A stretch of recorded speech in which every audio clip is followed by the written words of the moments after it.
अस्सलाम वालेकुम नाज़रीन, बिलाल अहमद तबसरा यूके के साथ। नाज़रीन, इस हफ़्ते दोबारा बहुत अहम दो डेवलपमेंट हुई हैं और दोनों लिंक करती हैं ट्रैवलिंग के हवाले से, कोरोना के हवाले से। और इस पे मैं आपको ज़्यादा वक्त दिए बगैर बता दूं कि पहली तो ये है कि अगर आपको एस्ट्रा ज़ेनेका वैक्सीन यूके में लगी है तो आप उन लोगों में हो सकते हैं जिनका यूरोप में ट्रैवल बैन हो सकता है। जी, ये एक बड़ी ही ब्रेकिंग न्यूज़ वाली ख़बर है जो कि कल रात को यानी कि जुमेरात की रात को यूरोपियन यूनियन ने रिलीज़ की है। अच्छा, इसमें फ़र्क है, जो एस्ट्राज़ेनेका के बैचेस इंडिया में बने हैं, जो इंडिया में मैन्युफैक्चर हुए हैं, वो बैचेस जो हैं वो आपको अगर यूके में लगे हैं तो आपको यूरोपियन यूनियन ने अभी तक, मैं दोबारा रिपीट कर रहा हूँ, अभी तक उस बैच को या उस मैन्युफैक्चरिंग साइट को अप्रूव लिस्ट में नहीं डाला। तो फिर किसको डाला है? जी बिल्कुल, जो एस्ट्राज़ेनेका की मैन्युफैक्चरिंग यूके में हुई है या यूरोप में हुई है, मेनली हॉलैंड में आपको इन होगा कि वहाँ पे इनकी बड़ी साइट है जहाँ पे हो रही है। तो अगर वहाँ यूरोप में हुई है या यूके में हुई है तो फिर आप एस्ट्राज़ेनेका सेफ़ है, इसलिए कि उन्होंने उन बैचेस को वैलिडेट किया हुआ है, माना हुआ है, उसको अप्रूव किया हुआ है। लेकिन जो बैचेस जिससे मैंने कहा कि इंडिया में मैन्युफैक्चर हुए हैं वो नहीं है। अब पता कैसे चलेगा कि ये आपकी वही बैच है या नहीं है? तो मैं बैचेस के नंबर जो हैं मैं आपको स्क्रीन में दे रहा हूँ, ये बड़े लॉन्ग डिजिट नंबर हैं, तो ये आप मैच कर सकते हैं। जिस तरह आपके पास कार्ड होगा ना, ये वाला जिस तरह कार्ड है, मैं आपको दिखा देता हूँ। इस तरह कार्ड है जिस पे आपके पास बैच नंबर लिखा हुआ होगा कि आपका बैच नंबर क्या है, जहाँ पे आपका नेम ऑफ वैक्सीन लिखा होता है, जिसमें आपका नाम होता है, ठीक है, डेट वैक्सीन गिवन लिखा होता है और आगे आपका बैच नंबर लिखा होता है। तो ये बैच नंबर जो मैं स्क्रीन में दे रहा हूँ, ये बैचेस हैं जो कि अभी तक उन्होंने वैलिडेट नहीं किए हुए। तो यूरोपियन यूनियन को कैसे पता चलेगा कि आपको ये आपको बैच लगा हुआ है, या आपको कैसे पता चलेगा? जिसने बताया कि आपको एक तो एक कार्ड से पता चल जाएगा, जो ये एनएचएस ने आपको अपॉइंटमेंट पे कार्ड दिया होगा, ये वाला। उसके अलावा आपने जो मैंने अभी पिछले वीडियो में एनएचएस की ऐप के हवाले से डिटेल में बताया था, उसे कैसे इंस्टॉल करनी है, उससे वैक्सीन का प्रूफ कैसे निकालना है, आप वो मेरी पिछली वीडियो को देख सकते हैं। उसमें भी आपका जो एनएचएस की ऐप आप इंस्टॉल करेंगे उसमें भी बैच नंबर आपका लिखा हुआ होगा, तो आपको उससे भी पता चल जाएगा। और जब आप यूरोप जाएंगे तो जब आपको वैक्सीन अप्रूव देना पड़ेगा तो वो उनके पास ऑलरेडी बैचेस दिए हुए हैं, कौन कौन से बैचेस जो हैं वो यूरोपियन यूनियन ने अप्रूव किए हुए हैं। अगर उनमें से हुआ तो फिर आपको वो रोक सकते हैं, अगर वो उससे तक अप्रूव नहीं होता।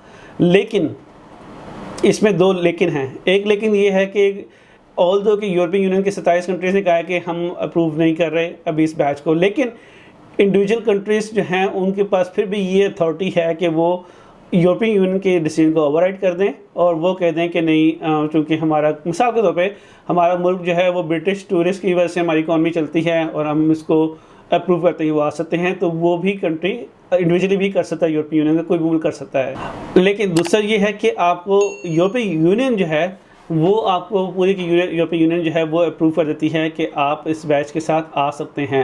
तो इसमें ये देख लें कि आपको जो है वो अलाउ करते हैं या नहीं करते हैं। इस हवाले से जो है जो यूरोपियन यूनियन है उन्होंने अभी अपनी ऐप जो है, जो मैं इसमें अभी आगे आने वाला हूँ, जिसके ज़रिए उन्होंने ट्रैक एंड ट्रेस करना है, वो अभी तक उन्होंने नहीं बनाई है। वो उसको अभी उन्होंने 6 वीक्स का टाइम दिया हुआ है। तो ये ऐप जो आप एनएचएस की ऐप है और वो है, ये डाटा आपस में इंटरलिंक होगा, तो उससे आपको किसी हद तक फ़ायदा हो सकता है। फ़िलहाल अगर आप यूरोप जाना चाहते हैं तो आप, और एस्ट्राज़ेनेका लगी हुई है, वो वही बैच है जो बैच अभी अप्रूव नहीं किया। जो टेलीग्राफ की खबर है उसके मुताबिक इसमें 5 मिलियन लोग, यानी कि 5 मिलियन का मतलब ये कि 50 लाख बरतानवी जो शहरी हैं, ये बरतानिया में रहने वाले लोग हैं, वो इससे अफेक्ट हो सकते हैं। इसलिए कि तकरीबन 50 लाख लोगों को अब तक जो है ये एस्ट्राज़ेनेका लगी है।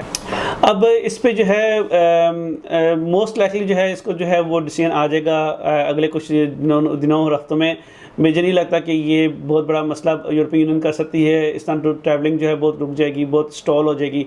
अच्छा, एक और मैं बात यहाँ पर बता दूँ कि यही वही बैच है जिसे यूनाइटेड स्टेट्स ऑफ अमेरिका यानी कि यूएसए ने भी अप्रूव नहीं किया हुआ। तो अभी चूँकि अभी ट्रैवलिंग खुली नहीं है सच, और अभी जो है वो कोविड वैक्सीन पासपोर्ट जो है, कोविड पासपोर्ट जो है वो भी बहुत इनिशियल स्टेज में है। गो के यूके ने तो अपनी NHS ऐप के अंदर वो डाल दिया हुआ है और आप उसको वहाँ से निकाल सकते हैं, वो आपके एक्सेस में है। जिस तरह मैंने कहा कि यूरोपियन यूनियन ने जो है वो 6 हफ्ते का तकरीबन टाइम मांगा है कि 27 मुल्कों में पूरा का पूरा नाफिजुल अमल होने में, तो उसके बाद जो है it can be a problem. अच्छा, दूसरी बात ये कि अब आपको एम हो या ना हो कि NHS ने तो अपनी ऐप बना ली, अब यूरोपियन यूनियन ने भी अपनी कोविड पासपोर्ट ऐप जो है वो बना ली है जी। तो ये मैंने जिस तरह जिक्र किया था कि ये ऐप जो है, ये कोविड पासपोर्ट ऐप जो है 27 मुल्कों में इसको एक साथ नाफिजुल अमल किया जा रहा है। 6 हफ्ते के अंदर ये नाफिजुल अमल हो जाएगी।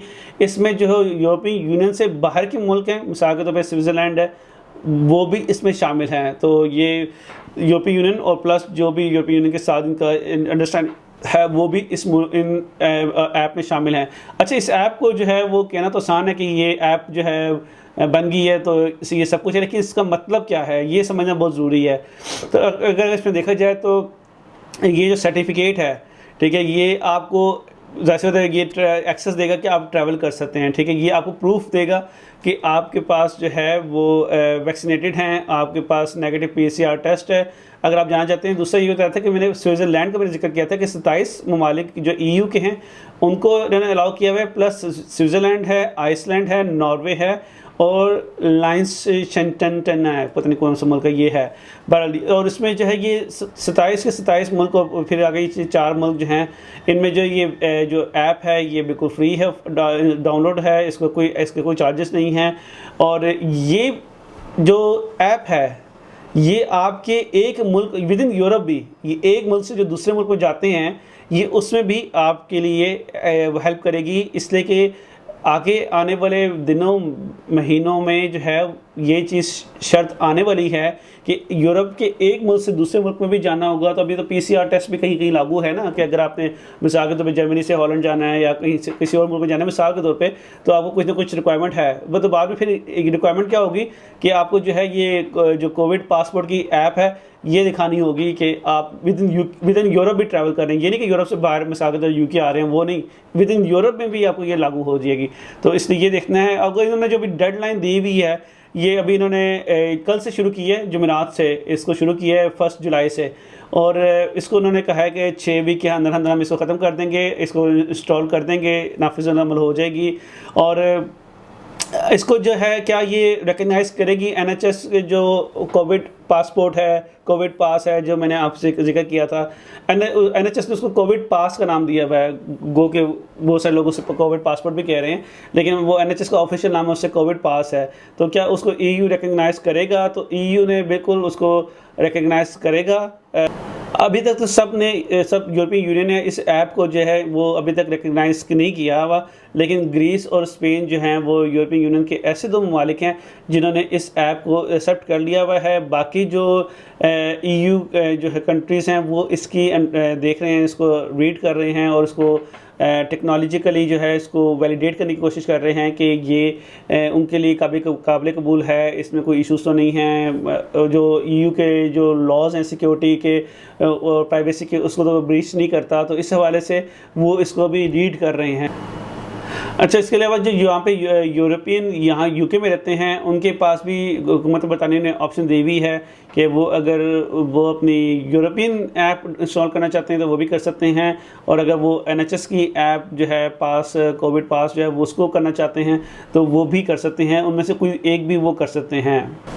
अच्छा, एक बड़ी इंटरेस्टिंग बात है जो अक्सर लोगों को नहीं पता होगी, जो कि मेरे लिए भी एक हद तक नहीं थी, कि जो हम नाम आमतौर पर जो वैक्सीन के कोविड की वैक्सीन के नाम लेते हैं यूरोप में उसके नाम ही डिफरेंट हैं उसी चीज़ के। मिसाल के तौर पे फाइज़र बायोएनटेक जो है वो जो है वहाँ पे यूरोप में जो है इसको EU में कोमिरनाटी के नाम से पुकारा जाता है। ऑक्सफोर्ड एस्ट्राजेनेका को जो है वक्स ज़वीरा के नाम से पुकारा जाता है, ज़वीरिया, वक्स ज़वीरिया। फिर मॉडर्ना को जो है वहाँ पे स्पाइक वैक्स के नाम से पुकारा जाता है। जैनसिन जो है वो जॉनसन एंड जॉनसन जो है वैक्सीन है उसको जो है जैनसिन कहते हैं। तो ये जो और जो वैक्सीन जिसका मैंने जिक्र किया था जो एस्ट्राजेनेका के बैचेस इंडिया में बने हुए हैं तो वो सीरम इंस्टीट्यूट ऑफ इंडिया में बने हुए हैं, SII में, जहाँ यहीं पे सारी मैन्युफैक्चरिंग हो रही है आजकल वैक्सीन की।